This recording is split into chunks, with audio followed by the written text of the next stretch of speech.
Hi guys, today I'm going to be showing you how I would go about weaving in the ends. This is like one of the most requested tutorial videos that I've gotten, and so I'm finally getting around to filming this for you guys and showing you how I weave in ends.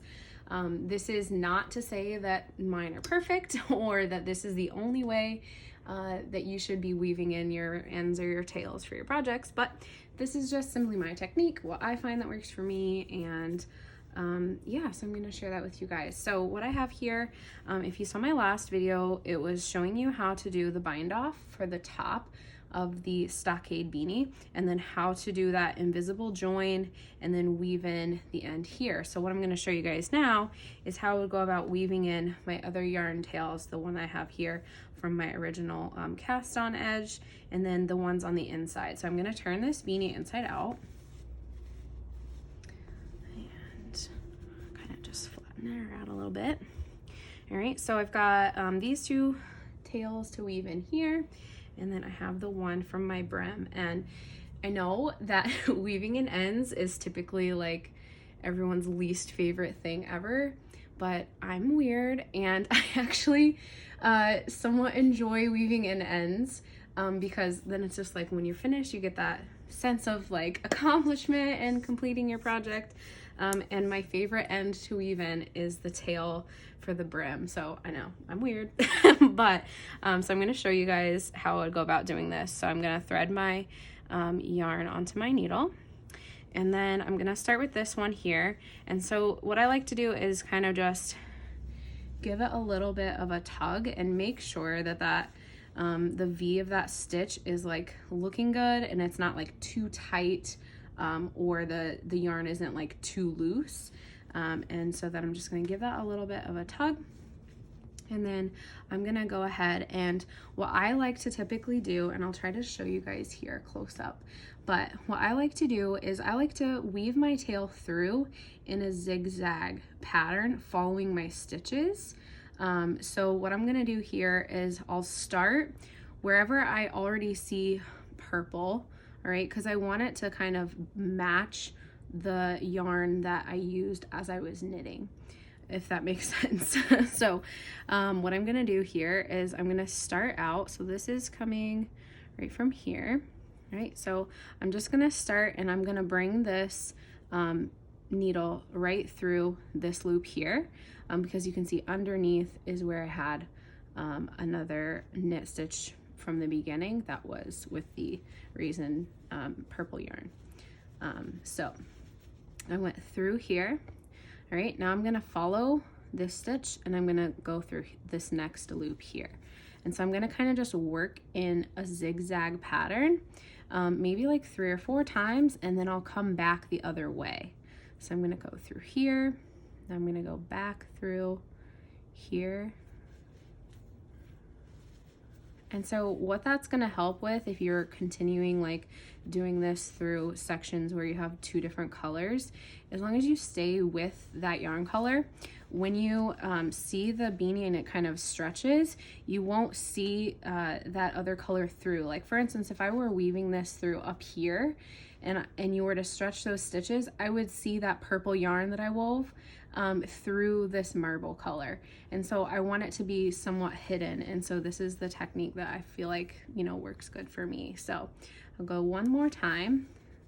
So now you can see I've gone up and over, and now I'm here. And so what I'm gonna do from here is I'm just gonna bring it back now in the opposite direction. And I'm gonna go up through a stitch and then kind of through my yarn, and then pull that. And so now I've kind of looped this yarn around, and it's gonna be nice and snug and secure. So if I stretch this, it's not gonna go anywhere, it's not gonna pull out. And so from there, all I really do is just cut my yarn, and I'll leave like a 1/2 inch, like just a little bit there. All right, and so that's how that one would look. So I'll show you guys next this one here. The colors I have for this beanie are the marble and the raisin. So now I'm gonna weave in this little tail of my marble color. Okay, so you can see where I'm at. And so I'm gonna find where I have this color stitch going up, which is here, right under this purple loop, right? So I'm gonna go in here and I'm gonna go up. And again, you can kind of zigzag through 3 or 4 times depending on, you know, your preference, but so I'm gonna go through there, and then let's see here.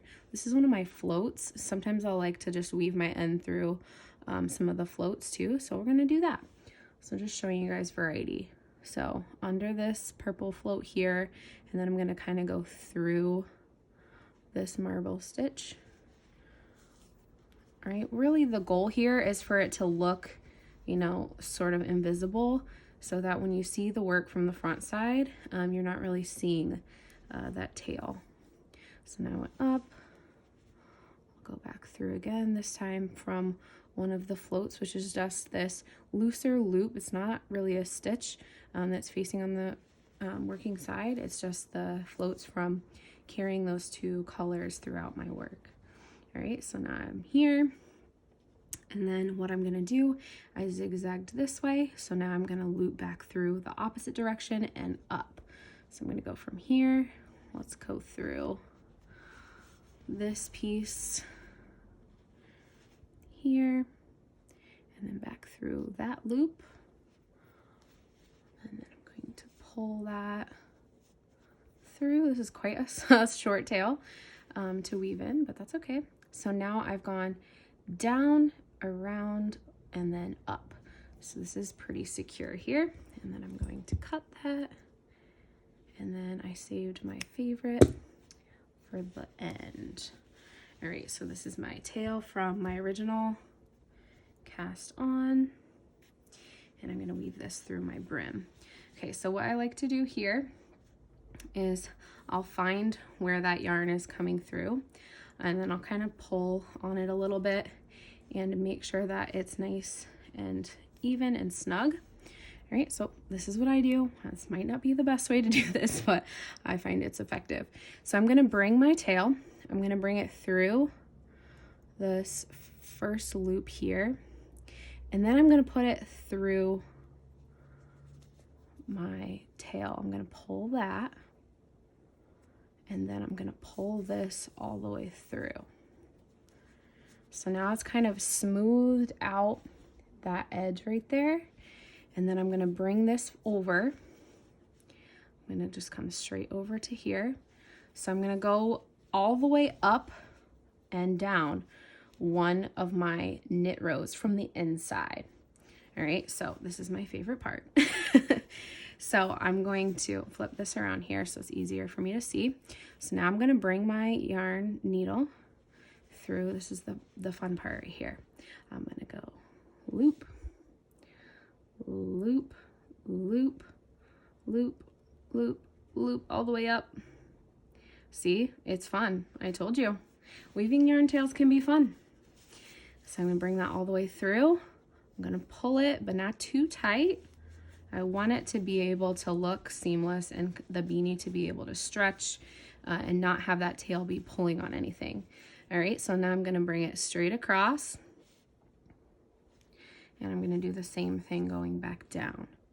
So I'm going to loop, loop, loop, loop,